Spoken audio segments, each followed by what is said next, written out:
Is NHL Sense Arena worth the cost? You know what? Let's talk about that. Let's be honest, hockey is not cheap.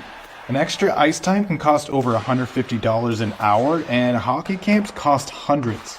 With NHL Sense Arena, you're getting access to hundreds of drills and training plans starting at $33 a month, where you can practice on a schedule that works for you. And new content is constantly added to the game. From new arenas to practice in, weekly challenges with their season mode, and new drills like the recently released USA Hockey training plans. This is such a great training tool for any hockey player or goalie. While hockey is definitely expensive, this is just over $1 a day. So, what are you waiting for? Level up your off-ice hockey training with NHL Sense Arena. And remember, gang, for listeners of Our Kids Play Hockey programming, we're offering $50 off an annual plan. Just head over to hockey.sensearena.com and use the code HockeyNeverStops at checkout. Again, that's hockey.sensearena.com. Use our code HockeyNeverStops at checkout and take your child's off-ice training to a new reality with NHL Sense Arena 25. Now, let's get you into this episode on the Our Kids Play Hockey Network.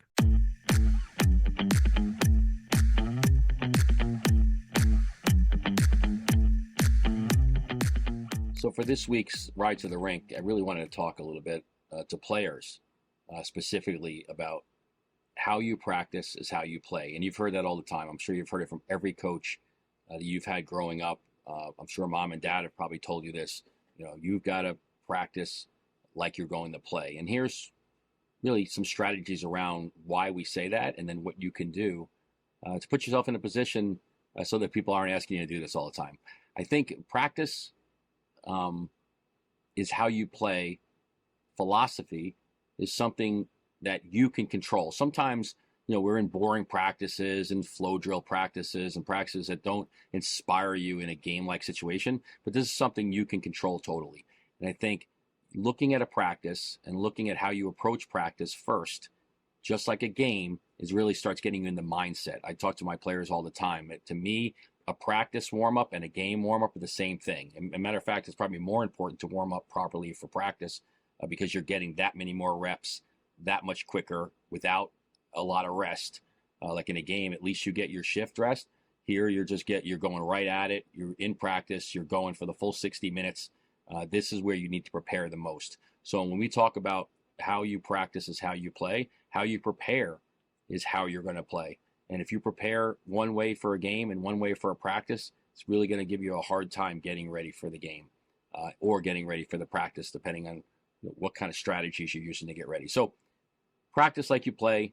That means get out there, make sure you get your same warm-up in, get your routine in, get your opportunity to, get some touches, juggling, some stick handling in the hallway. Anything like that you can do to prepare yourself for practice the same way as you do a game is going to help you. Now, as far as when you get on the ice, when we say practice like you play, don't give up on pucks. Don't give up on plays. Play to the whistle. Make sure you're competing against your line mates and your teammates just as hard as you would the competition. That's only going to make them better as well. So if you get a player that's like, hey, this is just practice, say, listen, I'm trying to get in the lineup. I'm trying to play. I'm trying to get myself ready for a game situation. So make sure you're in a situation where you control your energy, your attitude, and the way you're going to practice. Because in your mind, you have to think about, I get these X amount of shifts in a game. I want to make sure that I'm taking all my shifts in practice and elevating my game so the game becomes much easier. I think you can do a lot of that just about your mindset and how you set up for practice. Again, little drills like small area games. You got to hound pucks. You've got to be strong on pucks. You have to make sure when you're shooting deliberately. You're thinking about where you want to shoot, when you want to shoot, how you want to shoot.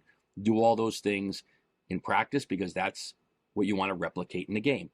If you're not going to back check in practice ever, it's going to be really hard to turn that on when you need to do that in the game. When you want to have a great shot in front or a little tip in or a redirect or a quick release, if you don't practice that at the same intensity level and with the same timing in practice as you want to in a game, you're not going to be able to get there. So again, practicing at the same speed, at the same level, with the same intensity is going to allow you to be in game shape. And then, we don't have to talk about, the negatives of how you practice is how you play. If you're a poor practice player, if you don't have a good attitude, if you don't put in a good effort, if you kind of go through the drills and tell your coach, I'm a gamer, coach, I'm a gamer, well, that eventually is going to really manifest itself into a place where you're not going to be able to compete in games. So remember, when you step on the ice, when you step in the rink, prepare like you're going to play a hockey game, prepare like you're competing, compare like you're getting ready to play competition. Make that practice, that time you have on the ice, a competitive, high intensity, and a great attitude hour, and you're going to see that replicate itself into the game. Hope that helps, and have a great practice.